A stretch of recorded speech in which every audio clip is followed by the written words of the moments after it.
Hi, my name's Pat and I'm glad you're here. Success in business has a lot to do with knowing something others do not know. If you knew, in this picture, if you knew who was ready to buy your product, if you had their email address, if they visited your website, you could connect to them, your chance of success would increase. And I'm going to show you how we do that. Got two questions for you. The first is, what percentage of your sales start online? Somebody doing some kind of research. They're going to Google, they're going to YouTube, they're going someplace, and they're doing research first. Second question, what percentage of your sales, the people visit your website before they purchase from you? I just want you to think about those two questions as we go through this. So I'm going to start right here. When you are competing with your competitors and you're trying to get someone to buy from you, most of the time we are forced, based on what Facebook makes us do and Google, etc., or what we're doing on radio, is we're forced to advertise to 90% of the market that aren't interested in what we have to offer. Let's take a house for interest. I own a house right now, so I'm not interested. So I'm in that 30% of folks that I know I'm just not interested. Already bought a house, I'm good, I'm comfortable, I'm set. Some people, they think they aren't interested. Maybe they don't know that they can apply, they don't know what their credit score is, they don't know that there's a certain kind of loan that they could get. And again, this happens for everything, not just homes, but it's an easy example. And so they think they're not interested. 30%, they're indifferent. They're renting, they're okay, they know they're going to move, they're not thinking about buying a home. So in most cases, you are forced to market to 100 people when only 10 of them are interested. 7%, they're open to buying, they're just not looking right now, but if they knew that interest rates had dropped or there was this new program or something like that, they may very well be interested in buying a house because they're at the end of their lease, or they're ready to buy, or they've moved from one job to another job and it's time. 3%, it's only 3% of people that at any one time are interested in buying whatever product or service you're selling. Okay? So how do we get in front of those that 10% and not have our marketing dollars being leaked over the 90% that aren't interested? Again, we start with that conversion funnel, and most of the time people start and there's an awareness. They are aware they have a problem, there's a solution they want, and then they start being aware that you provide that solution, product or service. Then they're doing their research and they're considering you and other options that are out there. Once they consider and they start and making their list smaller, and you and I do the same thing, then they prepare to get a little more information, to meet somebody, to do things, and at the end they take action and they buy from someone. What we do to help you with this is we have a product called Site Visitor Match. And I'll give you three things with regards to this. It's an independent smart pixel. What that means is this is outside of the walled gardens that's Google and Facebook and LinkedIn and Instagram and Twitter. This is something that's portable, okay? I'll go into that a little more in a minute. When somebody goes to your website, we identify that person via their email address. And again, this is regardless of them filling out a contact form. They don't have to give you their email address for us to identify this visitor's and their email address. It's almost magic, okay? And then that allows us to create the highest quality custom audiences possible that you can use on any platform. We'll go into a little more detail on that. Basically what Site Visitor Match is it's people-based marketing. It's not group marketing where we're marketing to 100 people and we know somewhere in there is the 10 people that really are interested in some way of buying our product. So it's the ability to match a prospect or a past customer who visits your website via their verified email address on any of their devices, and then you can present your offering to them on any ad platform. And I used any a couple of times on purpose. Let's look at what you currently can use. Cookies versus Site Visitor Maps, because that's what we are. We kind of look at Site Visitor Match as Cookies 4.0, Pixel 4.0, Retargeting 4.0, okay? Cookies are temporary. And on average, 30 to 60 days and a cookie's gone. So if your sales cycle is more than that, you don't have a chance to get in front of that person again. Single channel, that means that the pixel you put on your website and Facebook only helps you on Facebook. The cookie you put for Google or for Twitter or for LinkedIn, those only work in those channels. It's anonymous. You have no idea who this is, and there's no ownership. When you create audiences on those other platforms, keep in mind, the audience resides on that platform. You don't get anything. You can't download that. You can't have a great campaign going on Facebook and then say, this is really great campaign. We're getting a lot of sales from this. Let's take this audience that we have on Facebook and let's move that over to LinkedIn or to Google, and let's see if we can't get in front of these people that are already buying from us. You can't do that because, quite frankly, Facebook or Google or LinkedIn owns your cookies. Now, site visitor match, on the other hand, this is people-based marketing. It's permanent. You own this. It's multi-channel. Natively, you can take our audiences, upload those to any ad platform up there, match it to the email field, and you can be in front of them. So on our site, you have something that's working really good on Facebook. You take our audience, you take the same audience, and you upload it to Google or LinkedIn or anywhere else. Since what we actually work with are real email addresses, when the visitor hits your website, we convert that into a real email address. You'll have those hashes. We encode that for privacy reasons, but you're going to own that. You can have that, okay? So if your sales cycle is a little longer than 30 days or 60 days, and you need to have a conversation with people and get in front of them over a period of time and nurture them, you're going to be able to do that with Site Visitor Match. People-based marketing. So Tommy visits the website. We place a pixel in Tommy's Chrome browser or his Internet Explorer. We identify the prospect and Tommy. And when we do that, we're able to take and find out Tommy's email address is tommy@tommy.com or pat@BeTheGorilla or whatever, okay?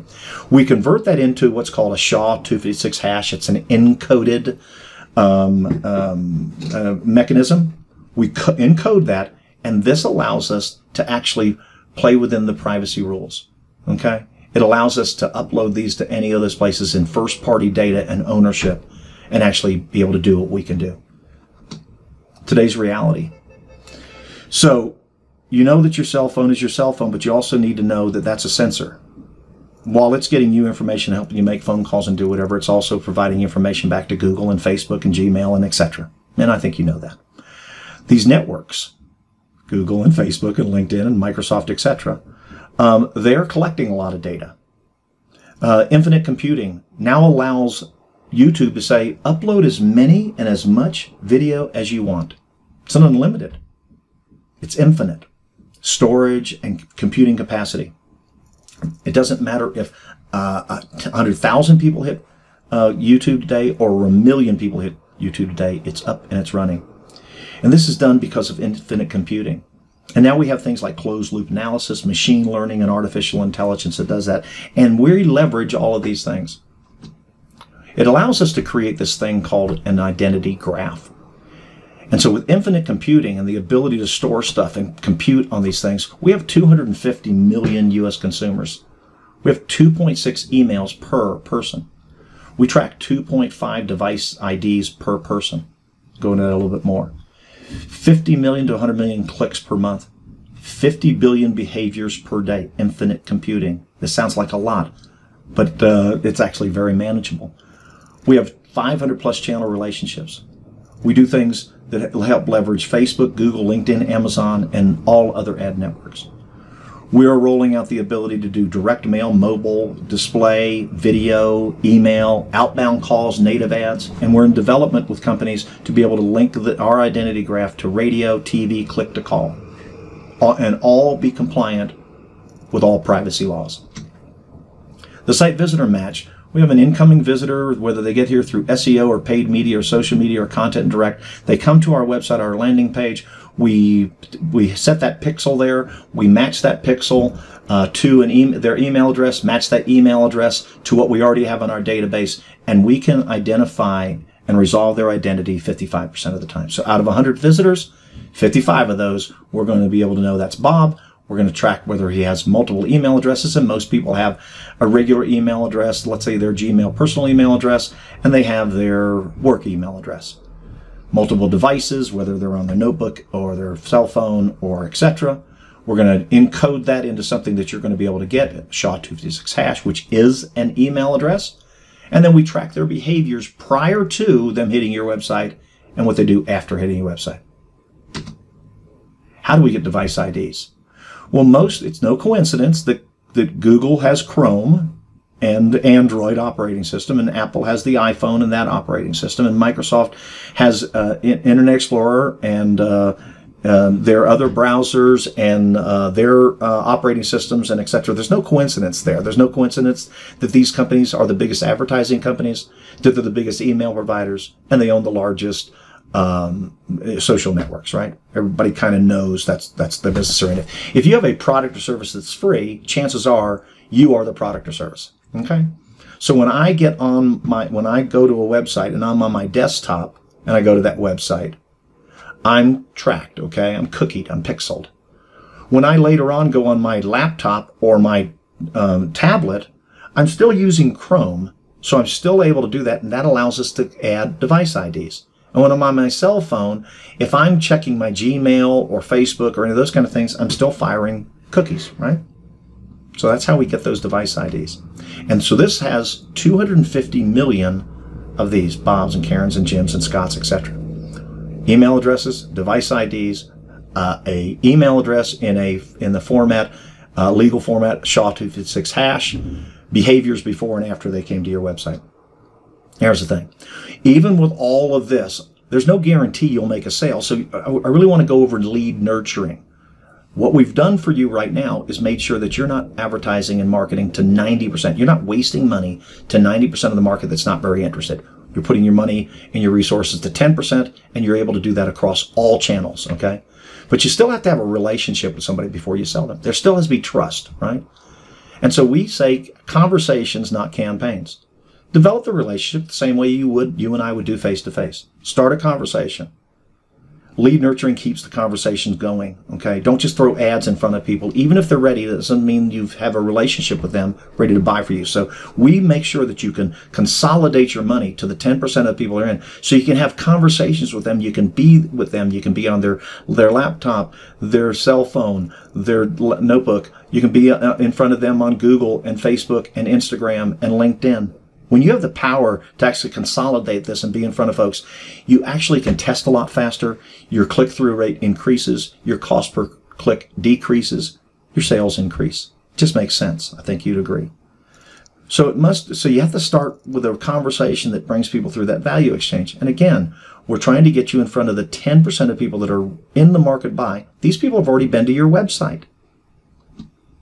We believe that when we can find out somebody's behavior, what are they doing online, and we can match that to their identity, who's doing this, then we have a good way of predicting what they're going to do into the future.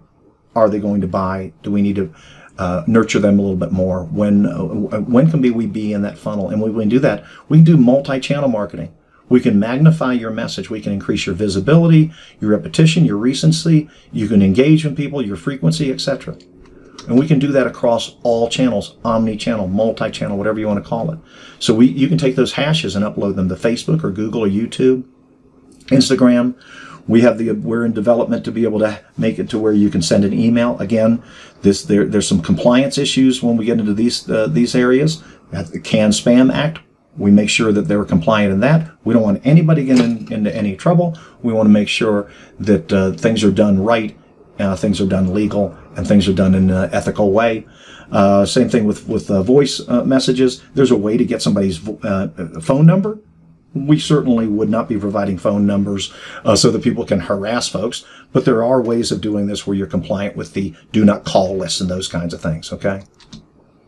Then you're going to be able to take that information, run it through your conversion funnel with those 10% folks. You're going to know something that your competitors don't know. Out of this group of folks, you're going to be able to communicate with the person that's truly interested in your product or service. You're going to identify them with our identity graph, and you're going to be able to consolidate your spend to only be in front of the people that you should be in front of. And so now you know something your competitors don't. Site Visitor Match is affordable, it's portable, it's advanced technology, yet very easy to deploy because it works on all ad platforms natively right now. You own the list. And so I invite you, this is Pat, I invite you to book a meeting today. And I look forward to talking to you and sharing this. This may or may not be for you, but certainly it's worth 15, 20 minutes to find out. Thank you so much.